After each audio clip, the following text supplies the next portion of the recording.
এবং লাল মরিচের গুঁড়ো দিয়ে দিচ্ছি। হলুদ দিয়ে দিচ্ছি 1.5 টেবিল চামচ পরিমাণ।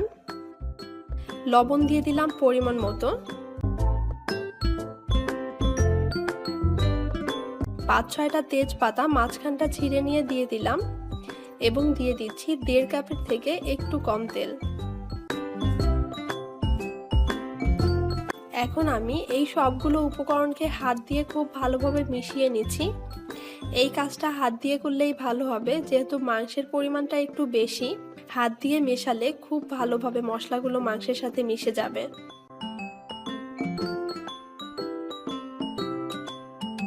ভালোভাবে মিশিয়ে নিয়ে একটা র্যাপিং পেপারের সাহায্যে র্যাপ করে নিয়ে মাংসটাকে আমি 2-3 ঘন্টার জন্য ম্যারিনেট করতে রাখবো।